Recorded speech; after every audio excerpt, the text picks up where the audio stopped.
আসসালামু আলাইকুম। আমি এখন আনবো অরেঞ্জ পাইনঅ্যাপেল কনসেন্ট্রেট বলতে পারেন।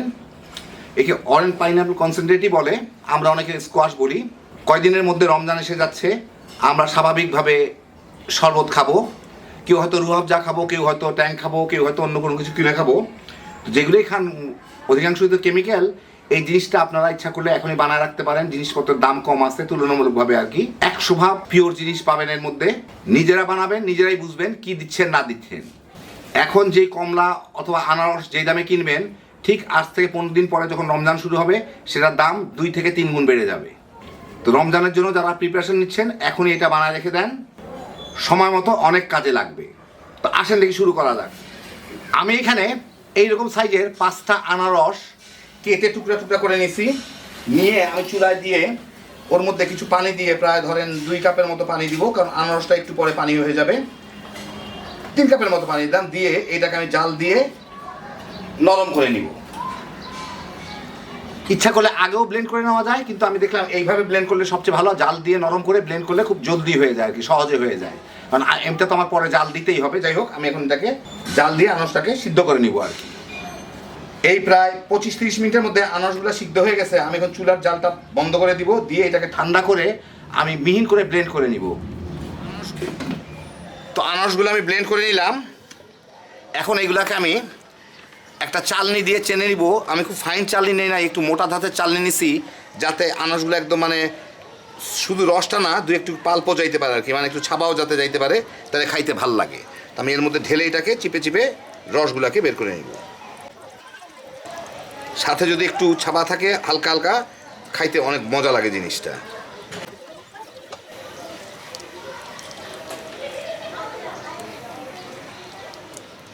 আমি এখন 4টা কমলার রস বানায় নিব। কমলা মানে মালটা আর কি, অরেঞ্জ যাকে বলে ইংরেজিতে। এই মালটা বাংলাদেশে আমরা বলি এগুলোকে। এগুলো আমি কেটে যে যেভাবে পারেন, আমার কাছে একটা জিনিস আছে, ফুটপাথ থেকে 10 টাকা দিয়ে কিনছিলাম, ভালোই, মাঝে মাঝে ভ্যানারদের কাছে পাবেন। ওর মধ্যে দিয়ে এভাবে ঘুরাইলেই এটা সুন্দরভাবে রস হয়ে নিচে পড়ে যাবে।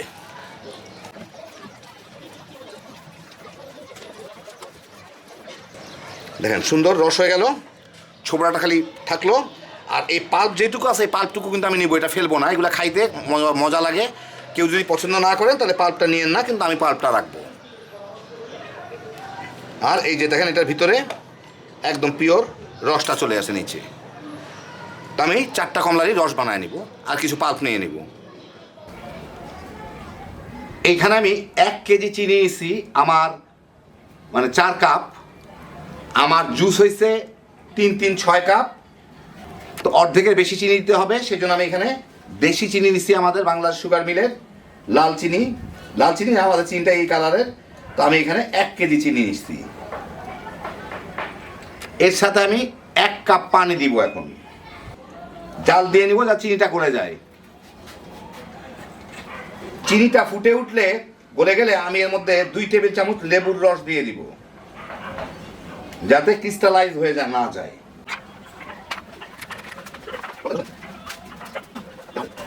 এখন এর মধ্যে আমি এই আনারসেরটা ঢেলে দিই, তাহলে ফেনাটা কমে যাবে।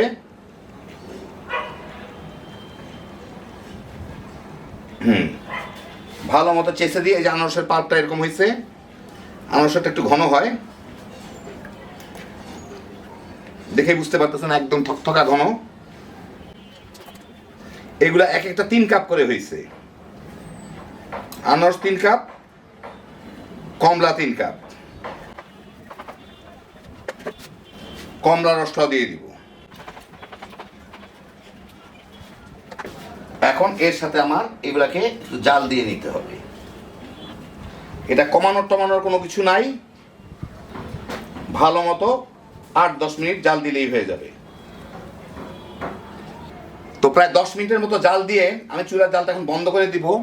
এটার ফ্লেভার এমনি খুব ভালো আসতেছে। যদি কেউ চান তাহলে ফ্লেভার দিতে পারেন, আমার মনে হয় দেওয়ার দরকার নাই, কারণ এটা অরেঞ্জ আর পাইনঅ্যাপেল, কোন ফ্লেভার দিব আমি? 2টা তো দেওয়া যাবে না। কিন্তু এর পাইনঅ্যাপেলের মানে আনারসের ফ্লেভারটাই আধিক্য বেশি। তো যথেষ্ট ভালো ফ্লেভার আছে, আমি আর কোনো কিছু করবো না। আর এটাকে ঘন করারও কোনো দরকার নেই, কারণ আমরা তো পানি মিশাই খাবো। আর উপরে ফেনাটা আমি বন্ধ করে দিই, চুলাটা ঠান্ডা হোক, তারপর দেখি কতটুকু ফেনা থাকে। ফেনাগুলো সাধারণত গায়েব হয়ে যায় আর কি, মিশে যায়। দেখেন 1 ঘন্টা পরে ঠান্ডা হওয়ার পরে কোনো ফেনা টানা নাই, সব গায়েব হয়ে যায়। সেই জন্য প্রথমে ফেনা টানা কিছু ফেলতে যাবেন না। এটা হালকা একটু কুসুম গরম আছে, আমি এটাকে একদম ঠান্ডা করে তারপর দেখাচ্ছি। এটা রঙটা মোটামুটি এরকম হয়। আমি কোনো রং দিলাম না, আর্টিফিশিয়াল রঙও দিলাম না, কোনো ফ্লেভারও দিলাম না, কারণ ফ্লেভারটা খুব সুন্দর লাগতেছে আমার কাছে। আর রং এইটাই থাকুক। অনেকে এর মধ্যে যদি চান ফুড কালার দিয়ে নিতে পারেন, আমি দিলাম না। আপনাদের যার যার পছন্দ মতো আপনারা করে নিয়ে। তো এই দেখেন হয়ে গেল আমার দারুণ মজার অরেঞ্জ পাইনঅ্যাপেল স্কোয়াশ। স্কোয়াশ না, এটা অ্যাকচুয়ালি অরেঞ্জ পাইনঅ্যাপেল কনসেন্ট্রেট বলে। আমি একটা বয়মে ভরে নিলাম আর একটা গ্লাসে আপনাদের একটু বানায় দেখাই। বয়মে ভরার পর অনেক হয়েছে, বুঝতেই পারতেছেন আমার প্রায় 2 লিটারের মতো হয়েছে। তো আমি আগে এর মধ্যে একটু বরফ দিয়ে নিই একটা গ্লাসে। গরমের সময় একটু বেশি দিলাম। এখন বয়ম থেকে আমি নিব না, আমি একটা বাটির মধ্যে অতিরিক্ত রাখছি। ওখান থেকে ইউজুয়ালি এটা 1/3 দিতে হয়, মানে 1 কাপের 3 ভাগের 1 ভাগ যতদূর আপনি করবেন তার খাবেন তার 3 ভাগের 1 ভাগ। তো আমি ওই রকমই প্রায় দেই। এখানেই হয়ে গেল, 1/3 হয়ে গেছে প্রায়। বরফের জন্য অর্ধেক দেখা মনে হচ্ছে, বাকিটুকু পানি। এখন একটা চামচ দিয়ে ঘুটা দিয়ে মিলাই দিলেই হয়ে গেল।